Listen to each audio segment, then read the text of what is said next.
Hi there. Hi there. So, good morning, good afternoon, good evening, everyone from all over the world. So, welcome to DeFi Summit.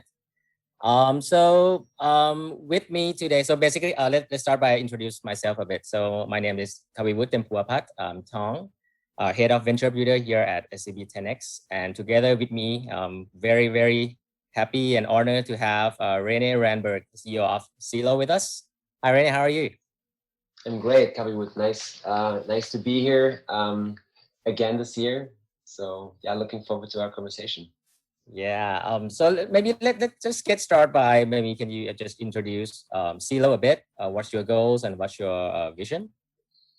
Absolutely. Yeah. So I'm one of the founders of Celo and also the CEO of a company called C Labs, which is one of the ecosystem companies. And the vision and sort of where we're going is really unchanged from last time we chatted. It's to really empower the 6 billion smartphone subscribers to access financial products and service, particularly around DeFi, but really lowering the friction around payments, around access to loans, and really access to the global digital economy, enabling micro work and other applications. That's very cool. So can you talk a bit about how you plan to doing that? Maybe starting with mobile payment. I think there's a lot of opportunities there, but it's quite crowded as well. Yeah. So Celo mainnet launched last April, and since then we've seen just explosive growth in the community. And so a lot of the application that we dreamt about when we first started working on building the infrastructure, Celo infrastructure, are now being built by some of the best teams I've met, and they're building on Celo because they want to make it available to people on just a mobile phone, leveraging Celo's ultralight client technology. And so just kind of looking back over the past few months, we're starting to see a really strong DeFi ecosystem form with applications like Uniswap, which is an AMM, Mula, which is a non-custodial money market protocol. And the thing that I'm really excited about is that I think for the first time we're starting to see people in the real world actually tap into the power of those protocols. For example, small business owners using some of the Bitcoin. So Bitcoin is now live on Celo by a token soft bridge to not sell their Bitcoin, but use it as collateral to take out a stablecoin loan to run their business, to start a business. And I think, our dream really has always been to see this amazing technology have an impact in the real world, and that's starting to happen. Now, in terms of the competitive landscape, I think it's interesting because I think it's easy to look at peer-to-peer payments and say, hey, but there's already Venmo in the US, for example. But I think we look at this, especially from an ecosystem perspective, much more holistically, and we say, okay, if you take someone in their community, what are the financial products and services that they really need, and how does it tie to their day-to-day activity, the way they think about money? And I think what we're realizing is that there's a lot of potential to innovate, not just on the products and services, on how we interact with money, but innovate on money itself. And I can give some examples for that. But when I look ahead, I think this is where we'll increasingly see innovation coming out of our community. Yeah. Can you double click a little bit more on how do you differentiate yourself? Is it a community? Is it technologies or what? Yeah. Look, I mean, I think it's 2021, and we're really the only community just laser focused on mobile, and I think that's a big differentiator. I think with sort of the efforts that are happening around bridging to some of the other layer ones and chains, that benefit will also become accessible to builders in other ecosystems, and for example, DeFi protocols on Ethereum that can leverage Celo to tap into a mobile audience. Now, I think when I think about what are the true differentiators, I think it's that laser focus on mobile payments, on mobile DeFi, and it's I think making sure that the pieces fit well together, right? And so when we do research, we don't necessarily just do it for a wallet, but we try to look at an ecosystem holistically. And so that continues to be, I think, something that we invest maybe more so than other projects. Yeah. Can you share your thoughts a bit about the environmental friendly conscious blockchain? And then is that something that's worth mentioning it now? Yeah. Look, I think as society, we're entering definitely a phase where this is top of mind for everyone. And it has always been for some people, but, really, as, forests are burning in California, I was just spending some time in Berlin, and, it's been there. It's been very dry, and the forests are very dry. So, I think even in sort of parts of the world that were, not sort of under sort of the immediate implications yet, right? This is rising more sort of to kind of consciousness, and sort of, is a topic that's being much more openly discussed than 5-10 years ago. Of course, we've seen, climate change caused natural disaster around the world increasing over the last years. And so I think the question becomes, well, we're thinking about all parts of our life and how we can be more sensitive to that. But money, for the most part, has not been something that we've touched or thought about how we can actually bring that more into balance with our planet. And so with Celo, one of the things that got us excited when we started working on the platform was this idea that you could have a currency that is backed by natural assets. And as the currency kind of grows in adoption, that leads to protection of these natural assets, like pristine forests, clean water, and I think there's some really interesting. There's been some really interesting research, but now for the first time we're actually seeing some of that being implemented. So right now on the Celo platform, there's a community governance proposal that's being voted on to add mass CO2 carbon offset tokens to the reserve that backs the currencies, the native stablecoins, Celo dollars, Celo euros, on the platform. And I think that's really exciting, because I think that's really not just replicating what exists today, but really pushing ahead into a new world, right? And obviously, stablecoins as a category have seen massive increase since we last talked at this last conference.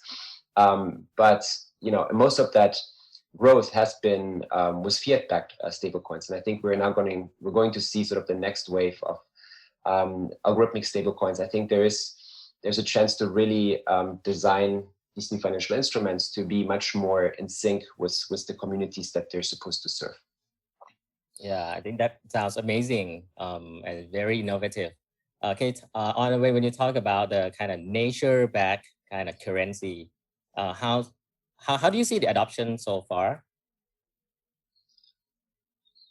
Yeah, so I mean, it's about to be added to the reserve, but it's not. It's kind of like if you imagine, or the way I imagine is, a few years from now, you'll be sort of going to the store and you're deciding what currency to pay with, and you're like, well, actually, I care about the planet, so I'm going to pay with like Celo dollars, Celo euros, Celo francs, or Celo pesos, right? Because I know that will benefit the planet, right? Versus like sort of the status quo currencies, and I think that's something that's interesting. And so I think building some of that into the platform versus kind of an add-on, which it often is today, I think that's really powerful. But I think it's also interesting because this is not just from a consumer perspective, but it's starting to really change from the institutional side as well, right? We have more and more companies who want to be not just environmentally conscious, but actually want to have positive impact on the environment. And so when I look at the Alliance for Prosperity, which has also been growing since we last talked, I see a lot of interest from companies building on Celo on that topic and seeing how they could tie it to their core businesses. And maybe to give some examples, we've had Deutsche Telekom buy a significant stake in Celo and join our community. They just recently started running a validator group on Celo. Just yesterday, PayU announced that they're going to support Celo stablecoins, which to my knowledge is the first big payment processor that's going to accept stablecoins for payment. And if I think about sort of the evolution of stablecoins, this has really been a missing piece, right? The ability for me to just pay for my Netflix subscription or at the local corner store, that's not something that has really been possible. Maybe in sort of exceptions and in like sort of specially set up scenarios, but really from a mainstream perspective, that's not what's happening today. But we now see a path, and companies like PayU that are really innovating on that front and are thinking about, okay, how do we remove friction, especially for people that are either kind of crypto native and have already kind of already in the ecosystem and seeing the benefits, but also folks that where this actually opens access to products that otherwise would not be accessible. So it's really interesting how fast this is moving, and how much more there is I think a clear path now to actually having stablecoins become a part of everyday life. Yeah.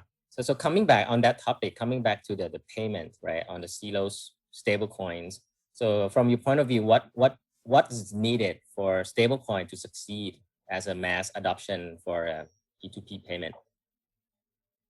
I think it's a great question. I think it's of course trust that the stablecoin is stable, and so we've invested a lot in that, and especially as it comes to programmatic algorithmic stablecoins, right? There a bunch of experiments that haven't worked out, and so in Celo's case, Celo's stablecoins are over collateralized. There's transparency, obviously, in terms of the reserves, and if you look at sort of the most recent kind of shock waves, Celo dollars, Celo euros have been more stable really than any other stablecoin. So that, I think that's kind of a number one, right? I mean, if you want this to be used in sort of regular everyday life, you have to make sure that the design is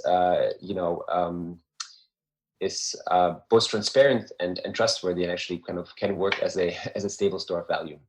Now, I think the other big piece, assuming that, is on and off ramps, right? I think we are not yet in a world where all the services we consume are within sort of the crypto ecosystem. I unfortunately cannot eat NFTs yet, and so we need to kind of build bridges to the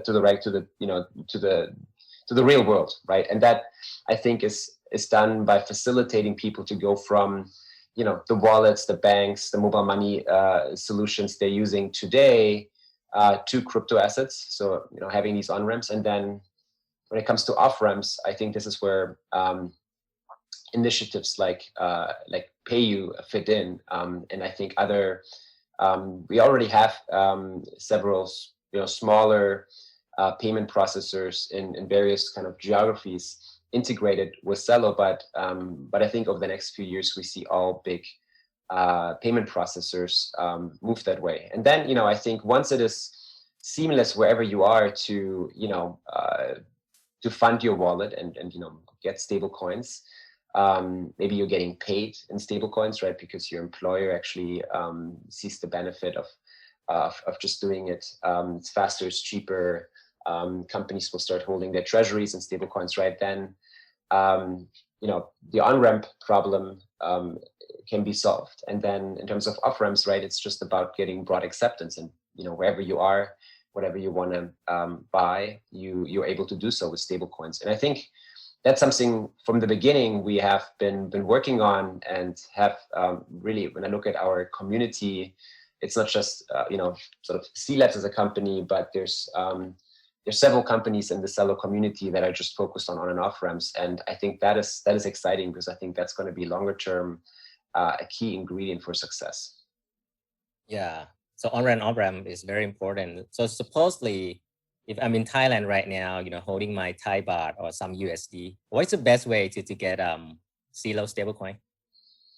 Yeah, I would have to check in with our community in Thailand, but yeah, I'll have, I don't know top of my head, but in many countries, I was just talking to a friend who had been spending time in Nairobi in Kenya, and in Kenya, M-Pesa is used by more than 90% of Kenyans, and there's actually several implementations to allow going from M-Pesa to Celo dollars back and forth, right? So that'd be an example. I know in the Philippines we have a team that built an integration with Gcash.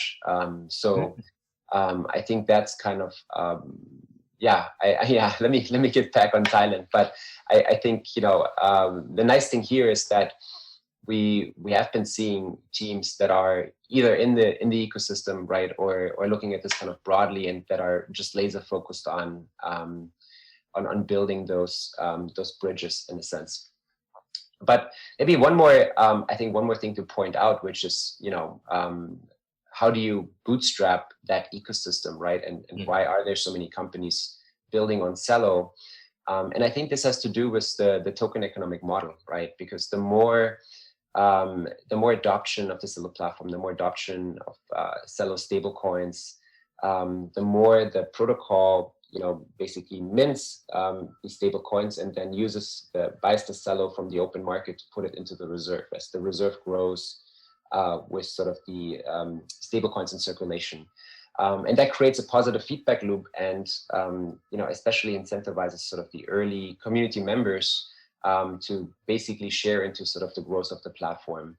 And I think that's a really great model, because of course, when you have a mission to really create a new financial system that can bring prosperity, to everyone, for everyone, it's not something that a single company can solve. Realistically, I think we happily sign that statement, but it is really only possible if you have a global community of companies. And I think we're tracking a few hundred startups that are building on Celo, and I think we're in over 80, maybe it's closer to 100 countries now. And so I think it's one of them, not just one of the biggest communities, but also one of the most geographically diverse communities. And I think exactly that is what, when you think about, in the future, the ability to seamlessly go from fiat to crypto in one country, send funds, and then, again, off ramp in a totally, on the other side of the world. I think those network effects are really strong, right, for any payment platform. Yeah. Can you talk a bit about your project with Deutsche Telekom? It's quite a big corporate, right? And how can that happen? And what have you seen so far? Yeah, so we've known the team there for quite some time, and I think you have a lot of companies at this point who are dabbling in blockchain, but Deutsche Telekom is on a very different level. So they're really sophisticated. They've been in the space for a long time. They have been very active, a bunch of different projects. But I think what really, in the case of Celo, stood out as we started talking and thinking about what we could do together was, our focus on mobile, and obviously Deutsche Telekom being one of the biggest global mobile carriers, and thinking about how that could, from an infrastructure perspective, tie into Deutsche Telekom's products. And so, I'm excited. I think the first thing that just went live was Deutsche Telekom setting up a validator, and Driesen is delegating to them, and the others in the community. And so it's really amazing to see them already, after just joining the community, playing a very active role and being very engaged. I was just on a call with their blockchain team yesterday, and we were jamming on some things they're working on, which I can't share, but I'm sure they will when the time is right. So yeah, look, I think it's interesting because, if I compare this to the conversations we had, 3-4 years ago when we first started building Celo, I think a lot of bigger organizations are really now using this technology versus just, making an announcement or saying they're exploring it and doing a small project, right? I mean, Grameen Foundation ran a big cash transfer program on Celo. They've written about it, so anyone who's interested, it's on their blog. And really seeing organizations actually use this for sort of their core for their core business and for sort of not just sort of in a pilot setting or kind of oh, let's build a prototype and say we're doing something in blockchain. I think that's been really exciting. Yeah. And we heard that USDC is coming to Celo right now. So as a user, so choosing between CUSD and USDC, what's your take on this? Yeah, I'm very excited. Look, I mean, Celo is an open platform. I mean, similar to I think what's happened on Ethereum, we'll see multiple stablecoins, multiple lending protocols, and I think that's good, right? I think that that in itself creates interesting opportunity, and so we have several teams actually working on a curve like AMM. I think there's obviously value in having multiple even dollar stable coins on the platform. As we expand into other currency regions, I think that's going to continue, and we're excited about this. Now, in terms of the use case, I think organizations or people may have preferences, right, on what they use, and so I think it's always great to have more than one option. Yeah, I think we have 5 minutes left. I really want to talk a bit about the community. You mentioned this many times. How important is it, and especially for Celo, because you have a kind of big vision and a mission. How important is it, and how do you kind of build the community up from the ground? Yeah, and I'm dialing in here from Paris. We're at ECC, and rented a space for the whole week for the community to come together. And we're obviously also very connected into the Ethereum community as a fork of Ethereum, right? So when I think of community, I think there's sort of maybe the core community that's building just on Celo, but I think there's kind of a broader community of projects that are building sort of across sort of the EVM compatible ecosystem. And I think there's I will say with the pandemic, it's been hard because I think getting together and being able to talk in person is always helpful. But I think what really connects sort of the core teams working on Celo is the strong desire to have this technology make an impact in the real world, and even sort of in less than ideal setting of not maybe being able to meet in person for a while due to COVID, that kind of bond has been helping us to get through that and support each other. And we have a monthly community call, Kuneko, which the Esperanto word means togetherness. And I'm always amazed because people are demoing what they're working on, and oftentimes they're projects that I even hadn't heard of. And so it's just really amazing to see how fast this is growing. And I think for us, I think I like what TM said in the panel or in the conversation right before. I think learning is such a big factor here, and I'm constantly learning. Every day there's something I learn, and I think in our community we have a big eagerness to learn, right? And I think when you stay curious, when you're open to new ideas, then I think that in itself kind of accelerates the sort of the growth. So yeah, you should attend one of the Conecos. Yeah. I'll send an invite. Yeah. So looking into the future, what's kind of excite you about Celo? Can you share a bit of the peak?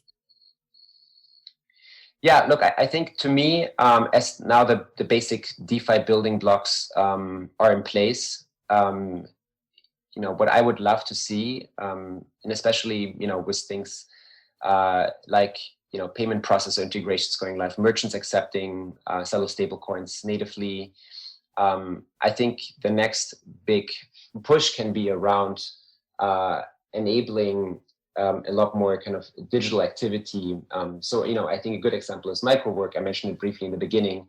You know, 6 billion smartphone subscribers who are not always included in sort of the global economy, right? But there's a lot of work that can be done digitally, and we're currently the sort of missing piece is a reliable mechanism to get paid, and especially around micropayments, right? And so I'd love to see more teams, more projects tackle that in different geographies, right? Provide the ability for people to do work, get paid in stablecoin, and then be able to use those stablecoins in sort of a local setting, right, for everyday life. So I think that's where I hope we'll see a lot more innovation, and I think it can tie to NFTs, of course, as well, when you're talking about sort of creative and artists. But I think there's a much broader opportunity around accelerating sort of our path towards the digital economy. Yeah. Also, last question. So for people who want to get in touch with Celo, well, what is the best way to get in touch with the community, you guys? Yeah, we have a very active Discord. So that's at chat.celo.org. You know, also see our website, celo.org, has more information. I do really recommend just, you know, popping your head into one of the monthly community calls, Kuneco, and usually share details on Twitter or social or Discord, of course. And you know, it's very easy just to get a sense for what people are working on, and we're a friendly bunch. So I think, you know, as people reach out to get involved with projects, you know, that is very easy. And you know, I think a lot of the founders are excited to jam on what they're working on in the community. So yeah, if you're interested in building, you know, native mobile apps in DeFi, or, you know, around other Web3 use cases, definitely check out Celo. Yeah. Thank you, Rene. Thank you very much. I appreciate your time. Thank you. Bye. Bye-bye.